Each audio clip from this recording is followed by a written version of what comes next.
Is this John Acorn? Is he in Churchill, Manitoba? Is he looking at a Ross's gull? Herring gull. False alarm once again. Guess not.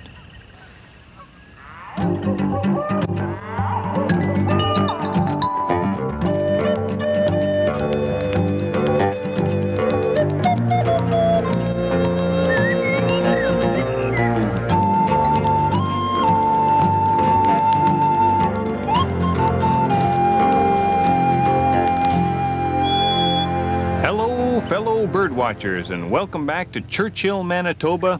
It's the second week of June. The ice is melting on the ponds, and the water boatman bugs are coming up from the muck where they overwintered. They are taking flight. These look like Calicarixa to me, by the way, in the family Carixidae, but don't quote me on that because this is a birdwatching show, not a water bug show. The water bugs are taking flight. They're flying out over the ice, and they're being devoured in midair by these lovely, graceful Arctic terns and that beautiful Bonaparte's gull over there. Now have a look at this gull. Not all birdwatchers are immediately drawn to the beauty of gulls, but you can't help but like this one. This is a delicate gull with a crisp color pattern. Oh, we got a Carixa there, isn't that nice? And it has refined habits. It's one of the smaller gulls. The Bonaparte's gull, along with gulls like the Sabine's gull and the semi-mythical Ross's gull. They're not the kind of gulls that sit around garbage dumps choking down semi-deadly toxic guck all day. These are nice gulls. But it's not quite enough of a gull to impress everybody. There's a particular sort of gull here that draws birders from all around the world, and although I would love to sit here and watch this Bonaparte's gull all day, I've got to get down to the Via Rail train station and meet some other birders, see what they're up to. Let's take another moment though here. Oh, that's so nice. Oh, got another one. Churchill, Manitoba is accessible by train or by air from the city of Winnipeg and is the most accessible point in the North American Arctic.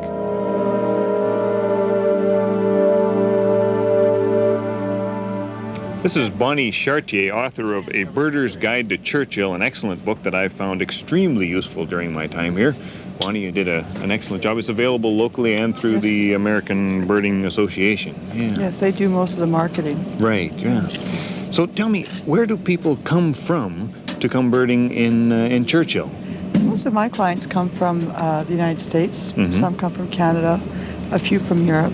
So pretty well all over. We've even had people from Australia and Japan. No kidding. Yeah, Australia and Japan. Yeah. And what do they come here for? What's their primary goal when they get here? These last few years, it's been the Ross's gulls, of course, have been the primary drawing card, but there's the birds are here in full breeding plumage. Most of the shorebirds that people see in the States, they're seeing them in the fall time or the winter time, Mm-hmm. and they're not dressed out, so to speak. And here, everything's at your fingertip. The trees are short and they're easy to see. Yeah. So I think, people are coming because the birds are in full breeding plumage. Right, Yes. and they're coming to see particular species. Oh, we should be able, in 5 or 6 days, we should be able to show them about 100 species of birds. Mm-hmm. So, yeah. Not bad. So your job when they get here is to pile Dash these around people into and the bus get and them all. dash around and see as many birds as possible. Yes, that's for sure. Yeah. Well, thank you, Bonnie. I won't keep you from your birding in your group here any longer. But Well, we'll catch up nice to you talking later. to you. Yeah. Okay. You bet. Thanks. See you Bye later. now. The romance of the Canadian Railway convinces many people to take the train rather than fly to Churchill. Most of the people in this group were Americans, and I estimate they each paid about $2,000 for this brief trip to the tundra. Some were upset that the train wasn't on schedule, but most were more forgiving. As I mentioned last week, there are few reasons to come here other than birding, so everyone on the train had binoculars and a spotting scope. As soon as a few formalities were dealt with, Bonnie hustled them onto her bus, where they would spend the better part of the next 5 days searching out the windows for birds.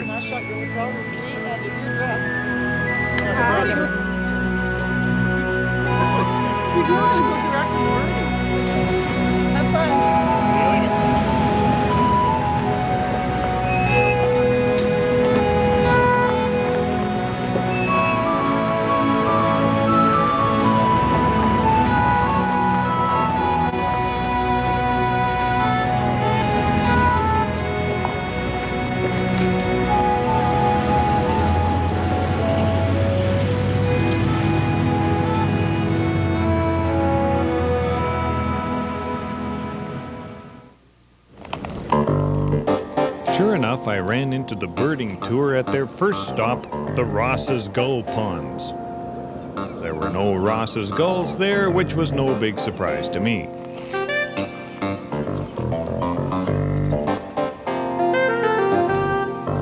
We did, however, see a caribou, much to the delight of the visiting naturalists who perhaps didn't realize that in the midst of a traditional living-off-the-land culture, this animal had almost no chance of getting out of town alive.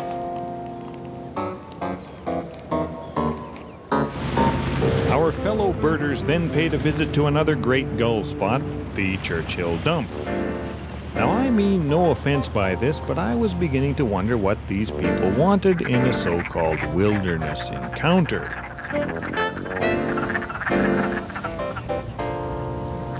Mind you, many on the bus had never seen a glaucous gull before, the big white one on the burning pile of refuse, so, for the moment, they were happy.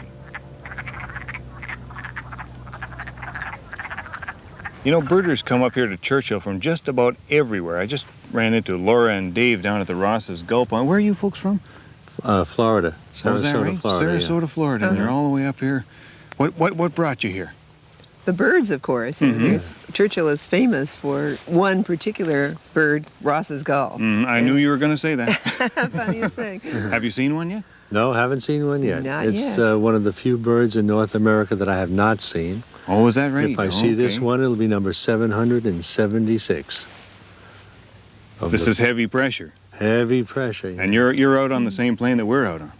Nope. On Monday, isn't that Nope. right? Oh, when are you out on? When I see the bird. Oh, all right. Now, Dave and Laura were not part of an organized group, and although they were a bit fervent in their search for the Ross's Gull, they did seem to have a good sense of humor about it. Now, this group of people is looking for the Ross's Gull. In fact, almost everyone with a pair of binoculars in this part of the world is looking for the Ross's Gull.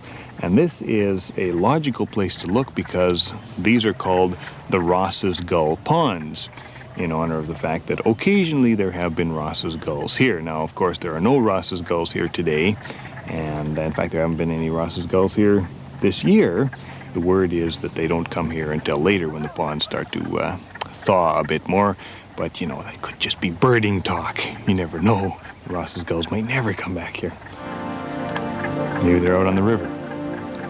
Maybe we don't care. Maybe we'd rather look at these old squaw ducks. Maybe we're going to call them old squaw duck ponds. Everything here seems to have at least two names. And aren't those beautiful? You're probably used to seeing them in their winter plumage along the coast, much lighter. It's great to see them paired up in that dark, snazzy breeding plumage here at the Ross's Gull Ponds.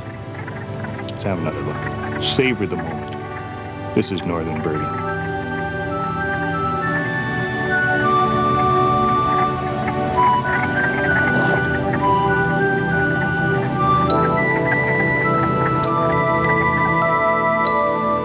Now, if you're thinking of coming up here to Churchill for some birding, I suggest strongly that you take a moment before you make your reservations and think about what sort of birder you are.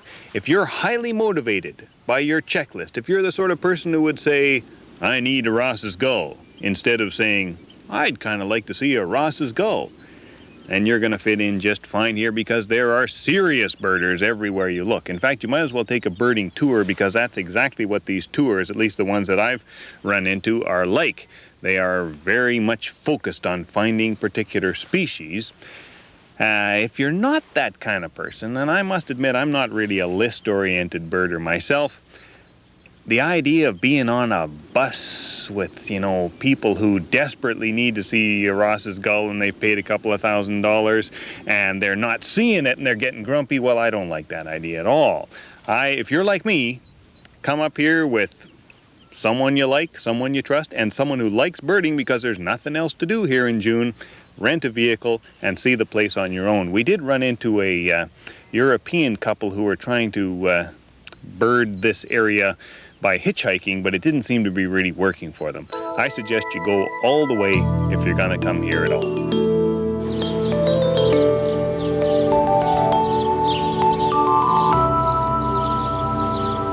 Well, the birding purists among you are not going to forgive me for this, But I can't help but feel a certain amazement that we're looking at house sparrows up here too. The house sparrow is the only species of bird that we've seen just about everywhere we've been. From the deserts of Arizona to the tropical splendor of Hawaii, the east coast to the west coast, and here up on the edge of the Arctic tundra. Now they're undoubtedly feeding on spilled grain from the grain terminal here, and I'll bet they wouldn't be here without this facility. But can you imagine a grain terminal this big and we haven't seen a single rock dove? I mean, this thing should be crawling with rock doves. Instead, up there on the fire escape, a pair of common ravens are nesting. And if you look at I assume that's the female up there sitting on the eggs, her mouth is open. It looks like she's overheating a bit. Maybe there's a bit too much reflection off that cement wall. Probably not that bad a thing. Maybe it'll help incubate the eggs a bit better.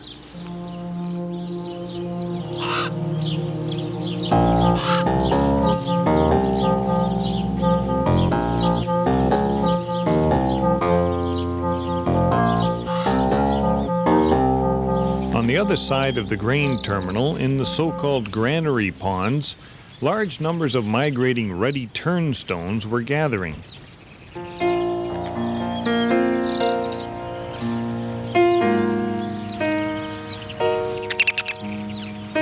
This is probably the most beautifully colored of our shorebirds, and finding this many together in breeding plumage was a real treat for me.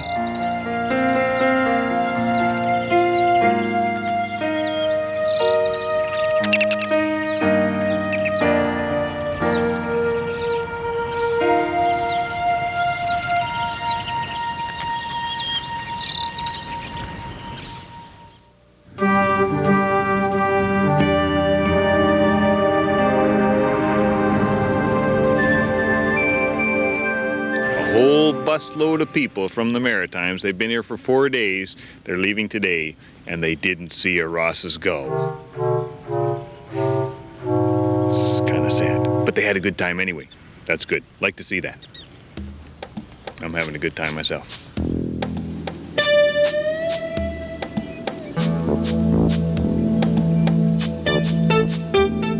Now let's not forget that the reason most people come here to watch birds is because of the tundra.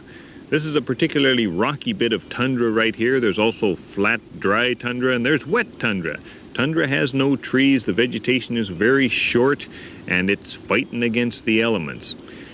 Tree line is about 5 minutes drive south of here, and there you can find birds that are more typical of the boreal forest, things like boreal chickadees and spruce grouse. But to be honest with you, those are much easier to find further south. When you come up here, focus in on the tundra, and I should tell you too, tread lightly upon the tundra. These plants are having a hard time of it, and especially don't drive on the tundra, because if you do, you leave tire tracks for future generations to grumble at. Tundra is very fragile, as I'm sure you can imagine. Anything would have to be living up here.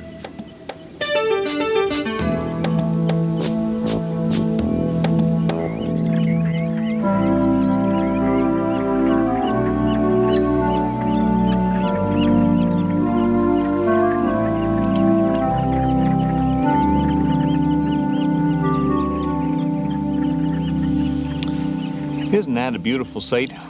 That's a female Pacific loon sitting on her nest. It's just a mass of mushy vegetation that she puts right beside the shore because her legs are so far back on the body for diving that she can't really walk very well on land.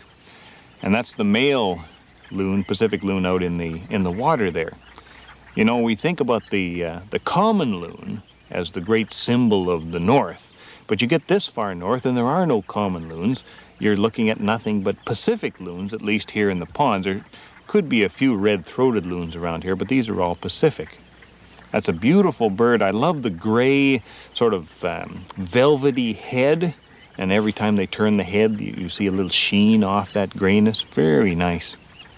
The Pacific loon winters on the Pacific Ocean along the coast, and then it flies over land to get to the breeding grounds.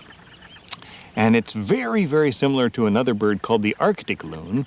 And some Arctic loons, the western ones in particular, have green throats instead of a purple throat. Now at most angles, I've been watching this male for some time, at most angles the throat looks black, At some angles, the throat does show a little bit of purple, and at some angles, it even looks a bit greenish. So when the field guides tell you that it's impossible to tell the Pacific from the Arctic loons, you might as well just believe them and count them all as Pacific loons.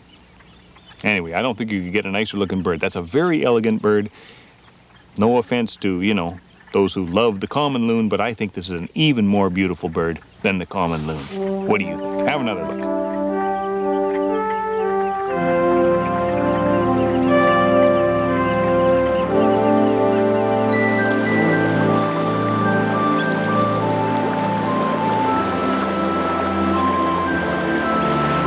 Arctic terns are a common sight around Churchill, and here at the creek, every fish they caught went to their prospective mates as part of a tern courtship ritual. Not much of a fish.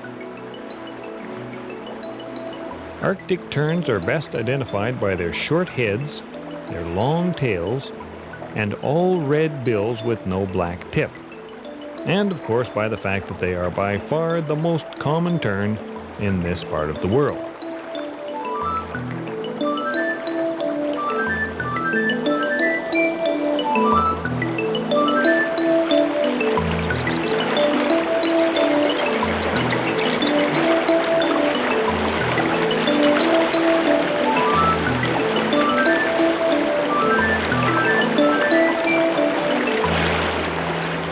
If you read Bonnie Chartier's book, she says if you can't find an Arctic tern up here, you should turn in your binoculars. She doesn't say where to turn them in, but finding the tern is not the problem. That's a piece of cake. The tricky part is convincing yourself that you're actually looking at an Arctic tern and not a common tern or a Forster's tern, the sorts of terns that we're used to seeing further south.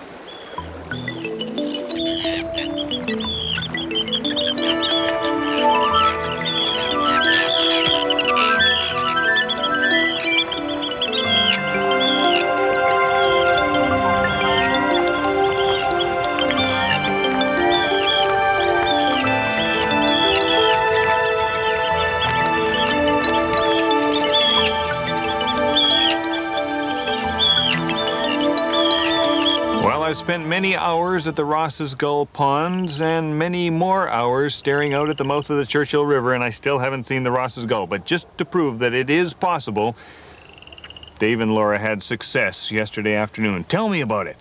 Well, It was a surprise. The fellow we were birding with said, "Ross's Gull," and I thought he was kidding. He wasn't. There was this nondescript little whitish, pinkish gull just flying along, being harassed by a skua. yeah. And Is that right? Well, Yes, a he long was. tail, a parasitic Jaeger decided to attack him. Yeah. But that was sort of an advantage for us because it caused him to turn and to turn sideways and up and down and Show off all the field marks, yes, so everything, yes. How far away was it? Oh, I would say about 400 or 500 meters, not too far. Yeah, right. So with our binoculars, and we got him in the scope also Right. because he was doing what he was supposed to do, namely show off, Excellent. and he did. Excellent. So you are probably, the three of you, you two and the fellow you were with, are probably the only three people who've seen it in the last So far. couple of days. Yeah. far. So far, that's it, and we were very fortunate. We were very fortunate. Was it an adult bird? Yes, Yes. full Oh, adult, that's yeah, nice. full adult plumage. Would you like to see it in the field guide? One moment. He's in Let's there. just double check. I'll quiz these guys, make sure they got it right. That's the one with the big crest? No.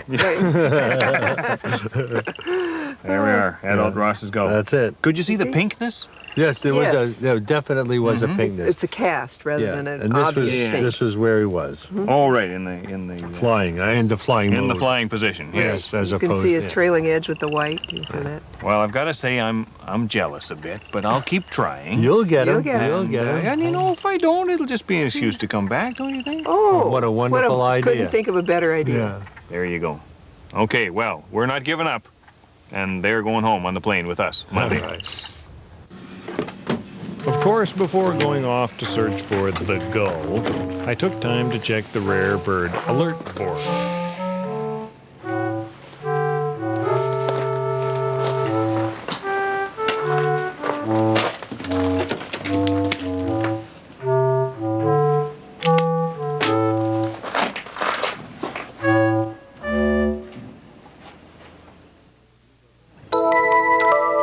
most of the time we use our binoculars in quick bursts. You just bring them up to your eye, look at whatever you're looking at, and pop them down again.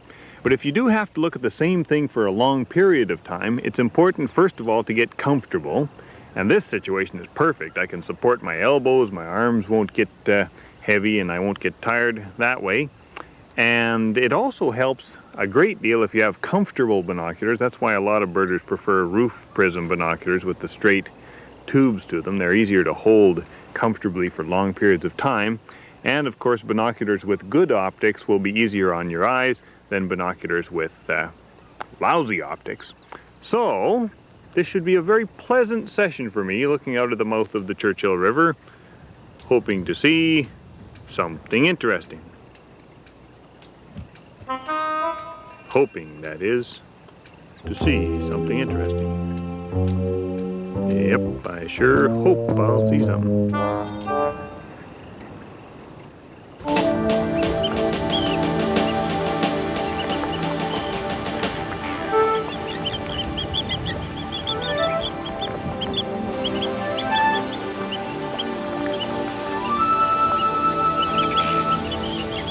Oh, what's that? That's not a Ross's gull, but I bet I know what it is.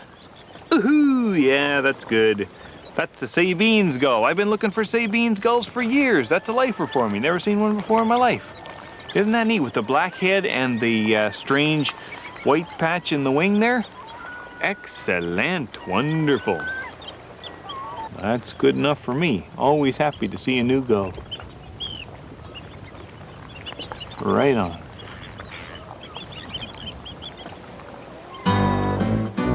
Well, here's the list for this episode and a new grand total of 312 species. We passed 300 last week, and silly me, I forgot to mention it. Oh, and did you see the magic R word there? Well, have no fear. A tale of true adventure is coming up next.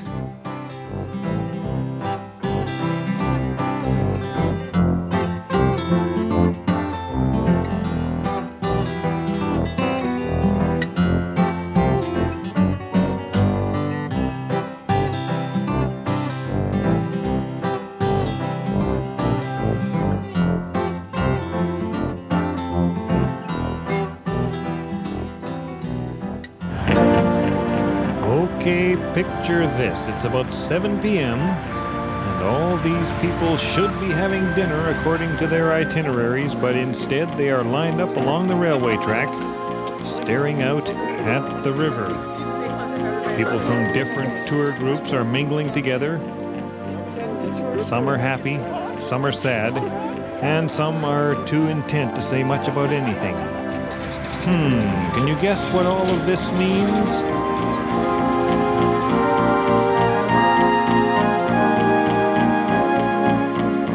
Okay, here's what happened. Myself and the crew, we were on the phone. We were talking to the producer back in headquarters, telling her how we didn't get a shot of the Ross's gull. And then we saw all these people out the window running down Main Street.